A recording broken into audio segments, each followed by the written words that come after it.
Subscribe to our channel and press the bell icon so that you never miss any video lesson from Rao's IAS Study Circle. Join the official Telegram channel of Rao's IAS Study Circle to stay updated and get all the materials on the Telegram. The link to the channel can be found in the description box. Hello and welcome to Daily News Simplified, an answer to what, why and how of newspaper reading from UPSC Civil Services examination point of view. Today let us take up some of the important news which has appeared in the New Delhi edition of the Hindu newspaper dated 10th October 2022. And the list of the news along with timestamp has also been provided in the YouTube description. So on this note, let's start our today's discussion. Now let's take up this news appearing as a lead article on page number 6. Now this news mentions about decline in private investment. And here the Finance Minister of India has urged the corporate sector to increase private investment, and she has stated that despite the fact that the government has reduced corporate tax, especially for existing and new companies, there has been a decline in private investment. Now it's important to understand that the private sector will not increase investment in fixed capital formation unless it sees a profitable return, and also the fact that they will believe in prudent spending and will be averse to risk. And considering the present economic situation of India, the Finance Minister has asked the private sector to increase investment.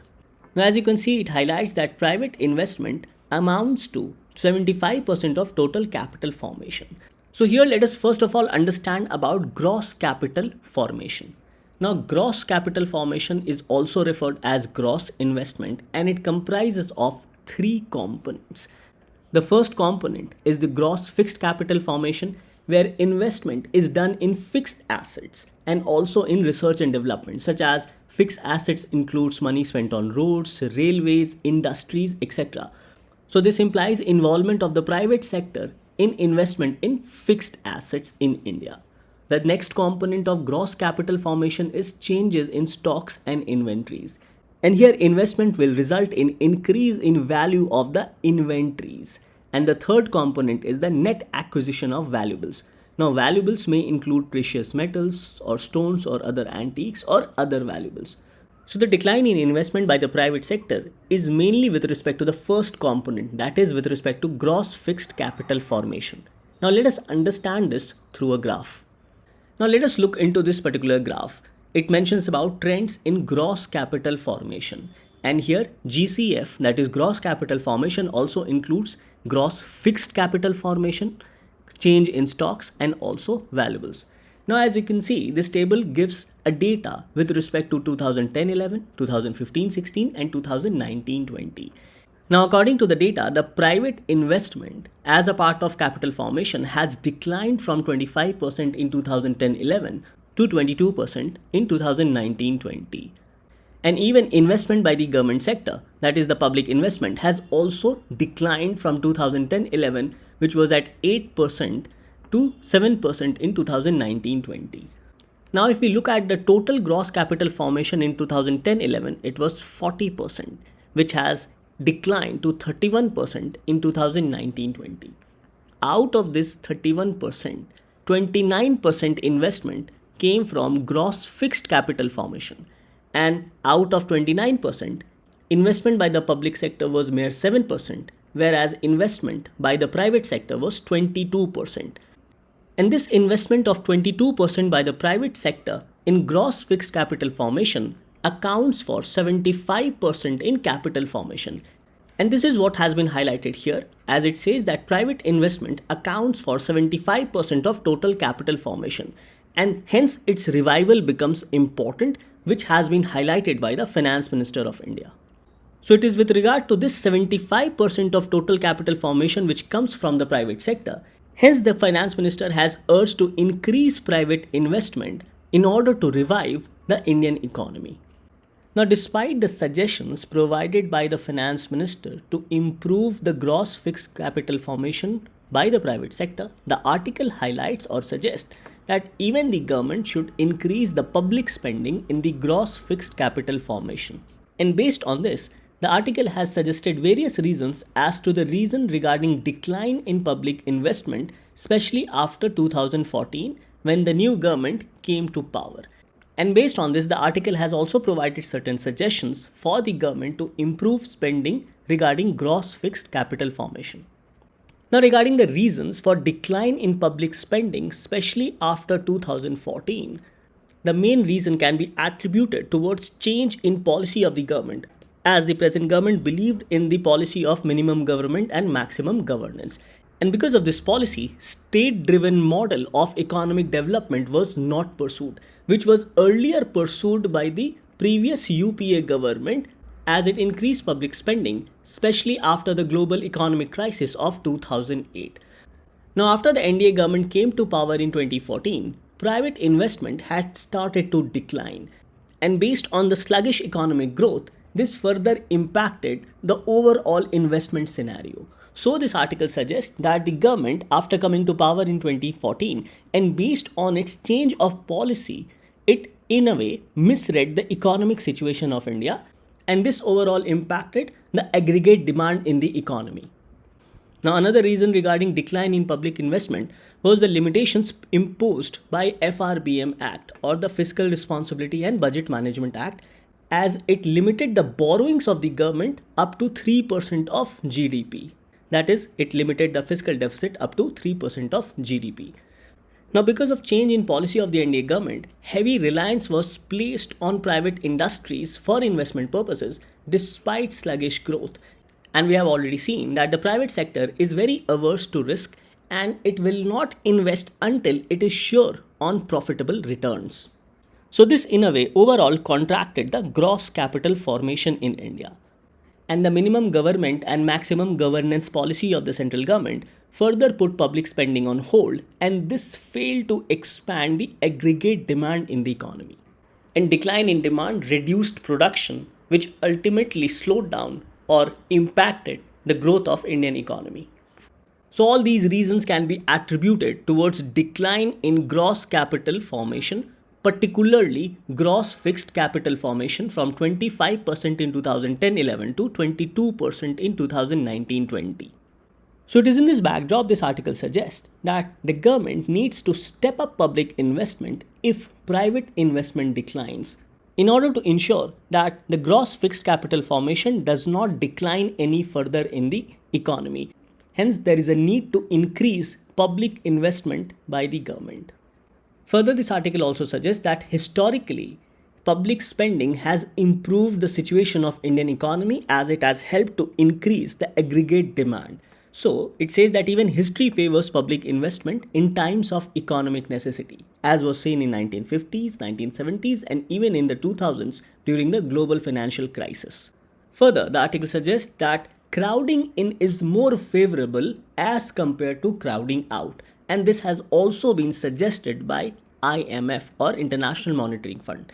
Now let us understand about crowding in. Now crowding in refers to higher government spending, which overall leads to economic growth. And since there is more economic growth based on increase in demand in the economy, hence this further encourages the private sector to invest in order to reap the benefits of improved economic growth. Whereas crowding out refers to higher government spending or higher public investment, which ultimately drives down or eliminates private investment.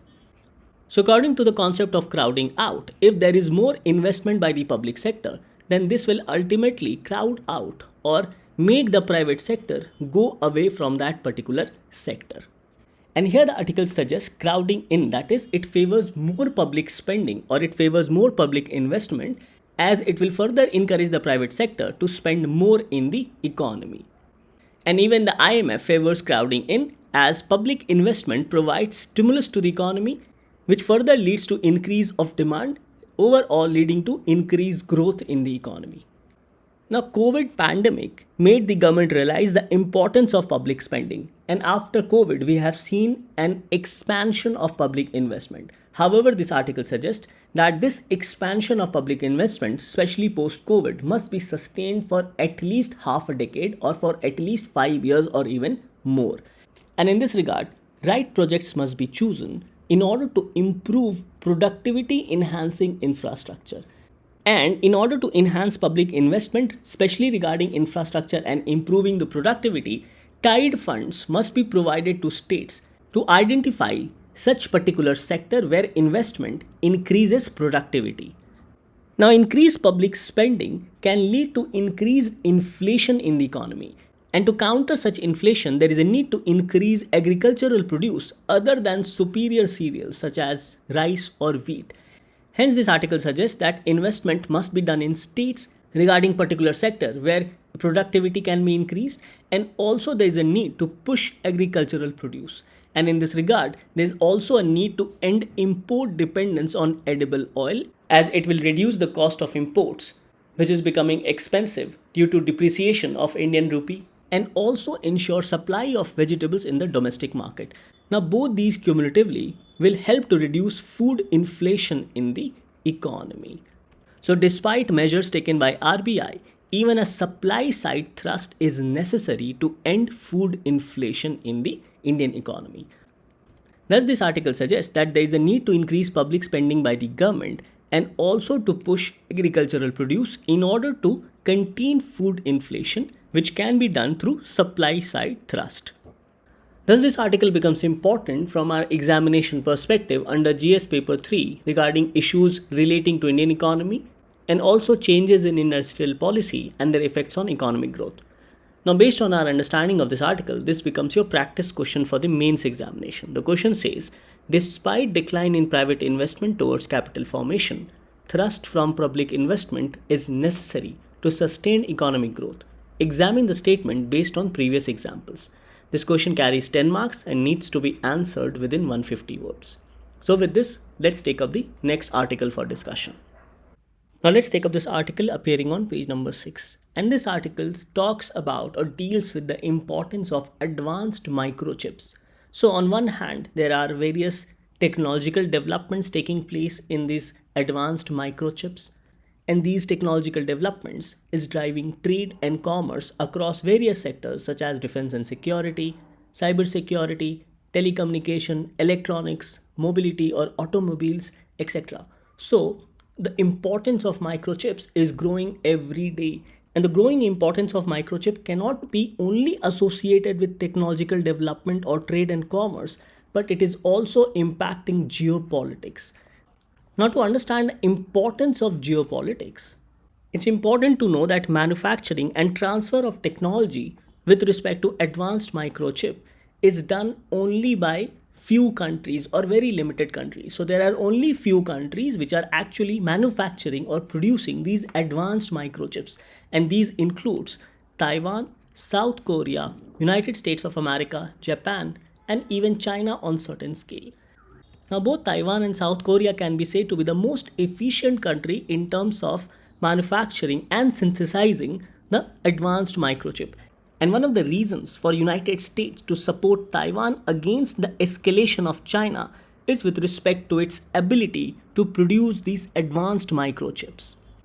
Now, other than the fact that these advanced microchips are being produced by a sizable number of countries, the transfer of its technology is also restricted through the United States Entity List. So it says that it prohibits transfer of technology to list of entities, organizations, research institutions from different countries. And some of the entities or organizations which are under the Entity List are from Russia and also China. So transfer of technology to manufacture these advanced microchip to entities which are located in Russia and China is restricted or prohibited by the Entity List.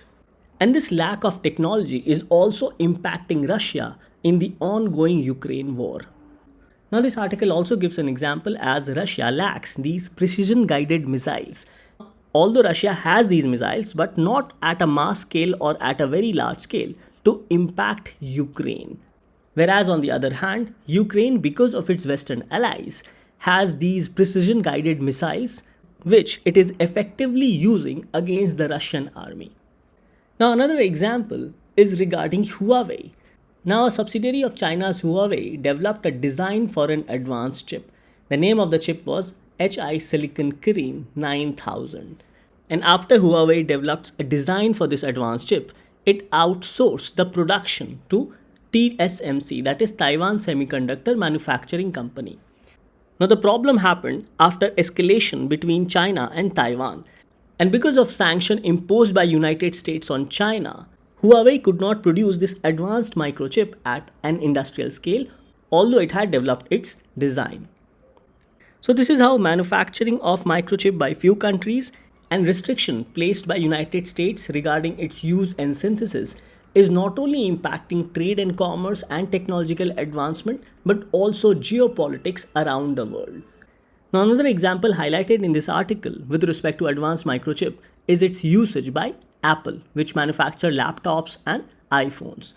So even Apple does not manufacture its own advanced microchip, it rather outsources them from Taiwan or other Southeast Asian nations. Now another example is with respect to Japan, as because of shortage of these advanced microchip, it resulted in closure of 5 assembly lines in Japan of Toyota. And because of closure of these assembly lines in Japan, the waiting time for buying a Toyota vehicle in America has increased manifold. So, these advanced microchips are not only useful in different sectors such as defense and security, in the field of electronics, telecommunication, automobiles, in various plants and industries, including its usage in robots, but also the manufacture, its transfer of technology and synthesis becomes another key aspect. And because of all these taken cumulatively, advanced microchips not only impacts trade and commerce and advancement of technology, but also impacts international relations as we have already seen through different examples. And this further determines geopolitics and also fate of nation, not only regarding the usage of advanced microchips, but also regarding the restrictions on its transfer of technology. Now there is already shortage of advanced microchips, and in case there is a natural disaster, especially in these chip producing countries, it will further impact the availability of these chips and also its price. Now sensing the importance of these advanced microchips not only with respect to international trade but also geopolitics, United States, the European Union, Japan, India and China have poured into roughly around $200 billion in order to establish the manufacturing plants for these advanced microchips. But it is easier said than done, and it will take a lot of time in order to yield results or in order to yield profit. And it is in this regard, some of the concerns have also been highlighted, as these manufacturing plants for the chip will require steady electricity along with supply of billions of gallons of water. Now this again will become very difficult to procure, and this will also have an impact on environment because availability of such huge amount of water will definitely impact the water availability in the vicinity of the manufacturing plants. Further, it will take years for the manufacturing plant to become profitable because cost of a chip manufacturing plant can be from 15 to 20 billion dollars. Now another concern is the turmoil of the global supply chain and the impact on global supply chain, especially after COVID-19 and because of ongoing Ukraine war. This may further affect various sectors which uses these advanced microchips, as we have already witnessed closure of 5 manufacturing plants of Toyota company, and because of this the waiting for the cars in different parts of the world has increased. So this is a very important article with respect to the importance of advanced microchips, as it not only determines trade relations between countries but also geopolitics. And because of this, the title of the article is "The Fate of Chips Will Determine the Fate of Nations." And this topic gets covered under GS paper 2, especially with respect to global politics and growth of advanced microchips, and also under GS paper 3 with respect to economy. With this, let's take up the next news for discussion. The next article for discussion appears on page number 7, and it mentions about the coalition of the world. Now this article highlights about a candid assessment of global governance which was addressed by the United Nations Secretary General at the General Assembly. And he highlighted that the world is in big trouble, gridlocked in the colossal global dysfunction, and even the G20 is in the trap of geopolitical divides. So overall, this article highlights about the dysfunctionality of the international system under which the United Nations functions. And in this regard, the 3 aspects has been highlighted, which are challenge for multilateralism, especially because of China, as China is creating new and rival multilateral institutions as against the United Nations and its agencies, and also the growing or widening divide between the Atlantic powers, namely that of United States and European Union and its members, and the combine of China and Russia. And this combine is now threatening the Ukraine war to continue further. So it is in this backdrop, this article calls that there is a need for reinventing this coalition of the world, namely the United Nations, and this must be done on the basis of international principles on which it was adopted.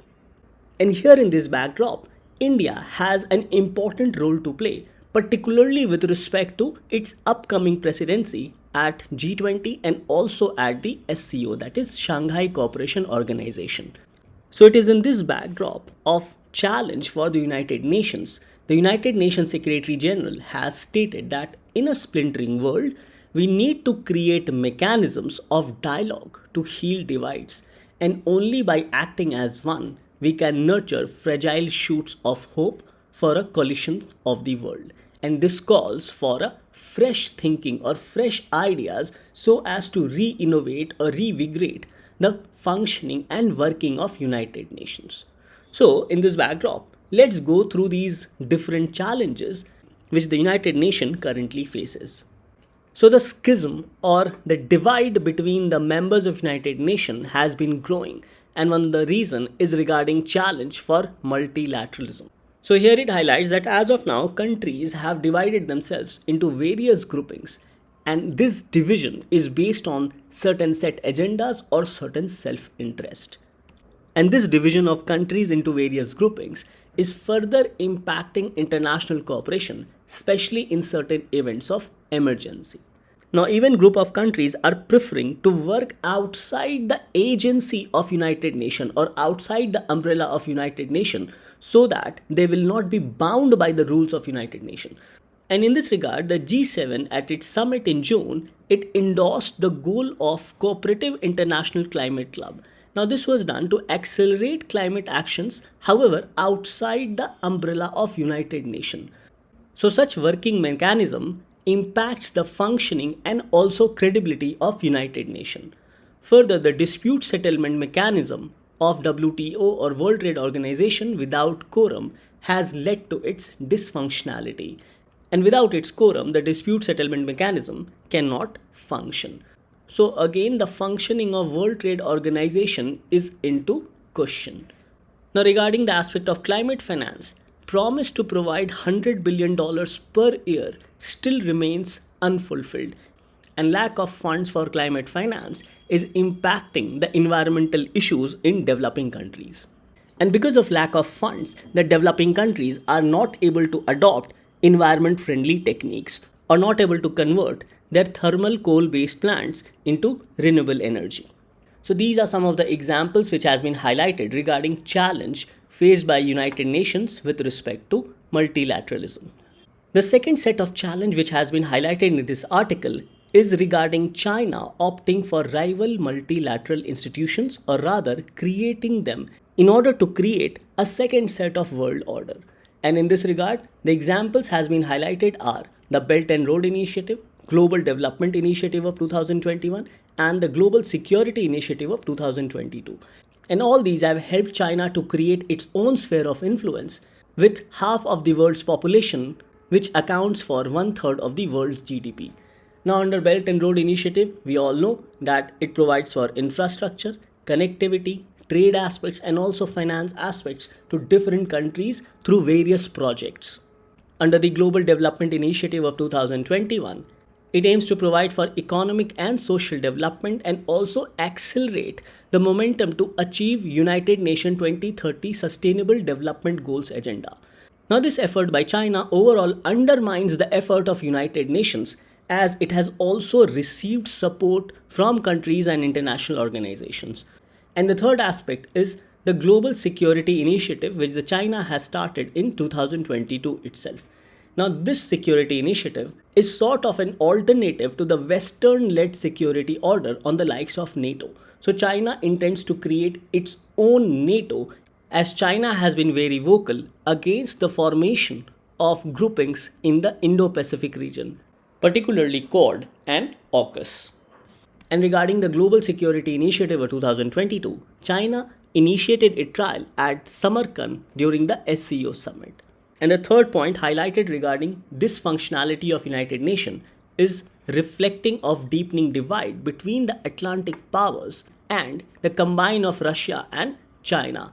And this diffusion of wealth, technology and power has further widened the divide between Atlantic powers and Russia and China. Now we already saw this divide with respect to United States entity list, where both Russia and China are a part of the entity list. Hence, transfer of technology with respect to advanced microchips to these countries or their organizations is restricted or prohibited. So since United Nations and European Union countries impose sanctions on Russia and China, hence both these countries have started working as a bloc or as a group. And this deepening divide between the Atlantic powers and Russia and China has further fueled the Ukraine-Russia war.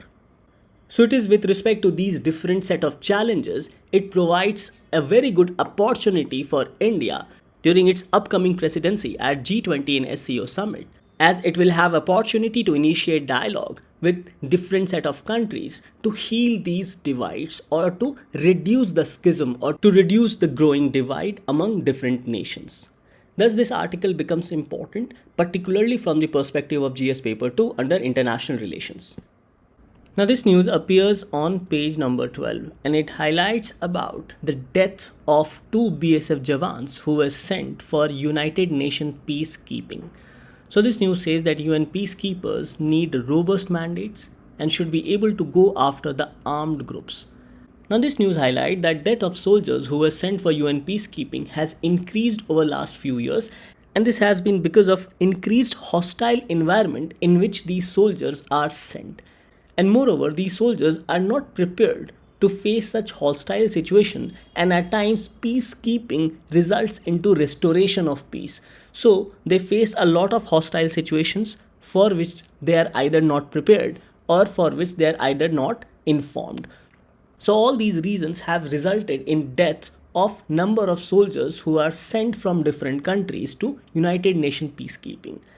So this particular news highlights with respect to the death of 2 BSF Jawans in Democratic Republic of Congo. So there has been increase in death of soldiers sent to United Nations peacekeeping, and this is due to malicious acts and not due to any accident or due to any disease. And of late, the peacekeeping missions are taking place in such environment which are deteriorating in terms of both political environment and also the security apparatus is also declining. So these soldiers who are not ready to face such hostile situations are being sent as United Nations peacekeepers. And as peacekeepers, they are also supposed to restore the situation in such chaotic places or in such hostile environments.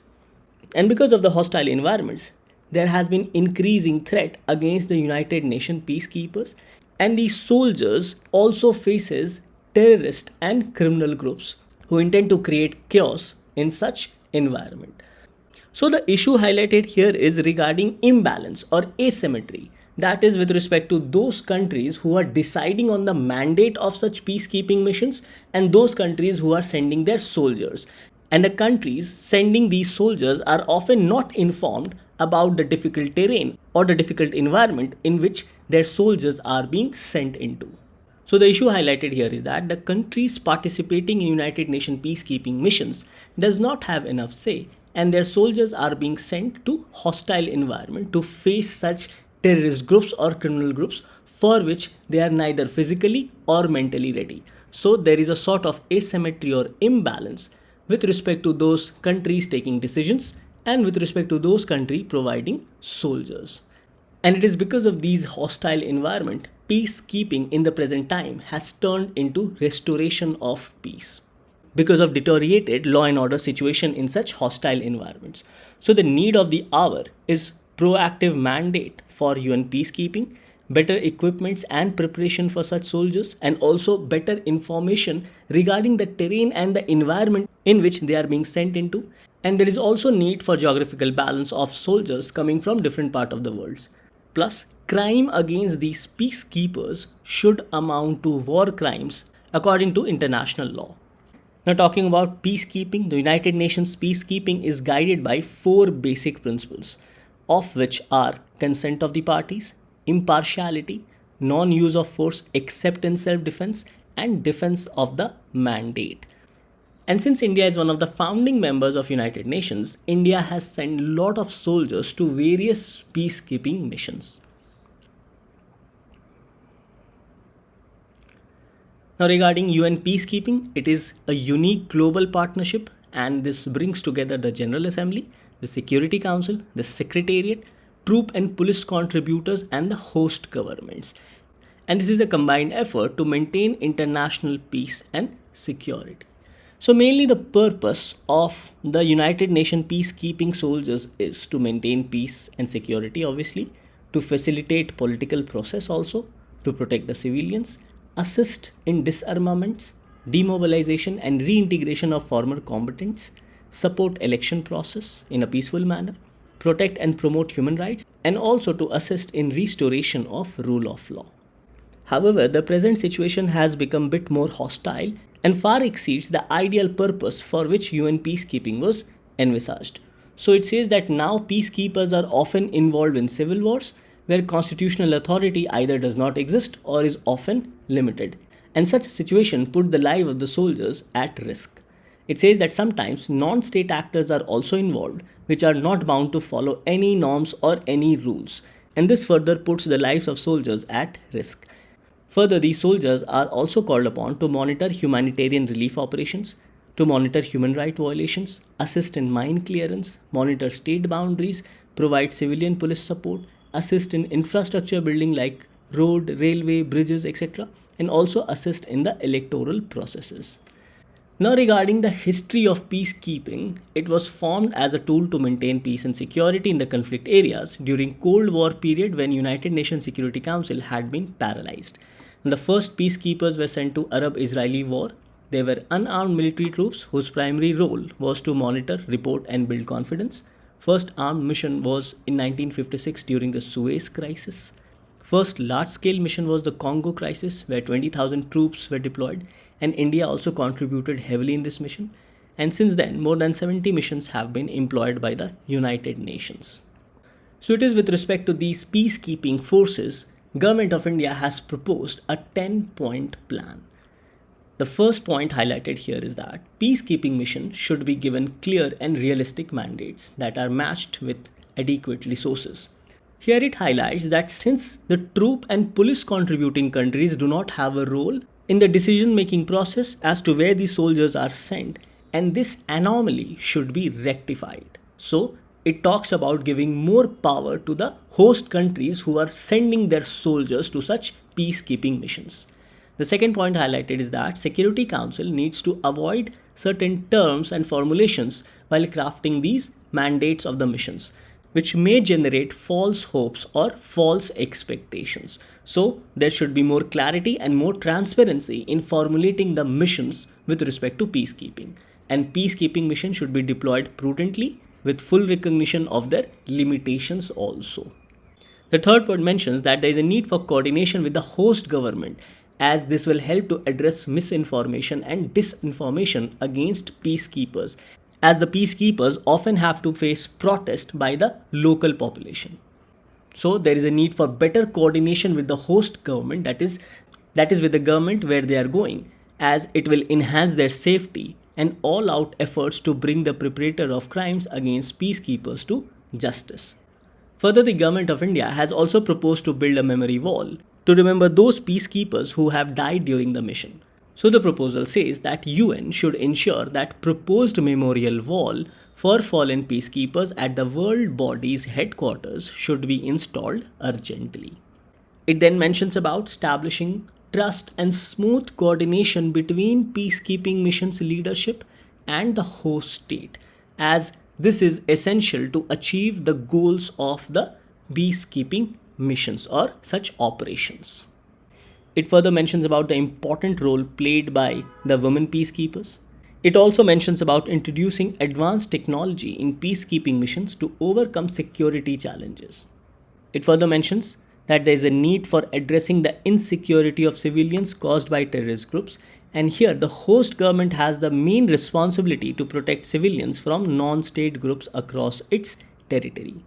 Further, the 10-point plan mentions about the importance of a regional approach. It says that regional approach is imperative to resolve armed conflicts and building collective security against transnational threats posed by terror groups. It also says that the role of regional and sub-regional organization in mediation, monitoring of ceasefires, assistance in implementing peace accords, and post-conflict rebuilding assumes greater significance. And lastly, it says that peacekeeping mission should factor the exit strategy right from the start. So in situation where the conditions becomes extremely hostile or lives of such soldiers are at risk, then the exit plan must be implemented as soon as possible. So it says that there are several examples of redundant peacekeeping mission which continue to be a drain on UN's depleting resources, and such peacekeeping missions must be called back. So these are India's new 10-point plans which it has proposed with respect to United Nations peacekeeping. Thus this topic becomes important both from prelims and mains perspective and gets covered under GS paper 2, especially regarding important role played by multilateral institutions. With this we come to an end to today's discussion. Thank you for watching DNS.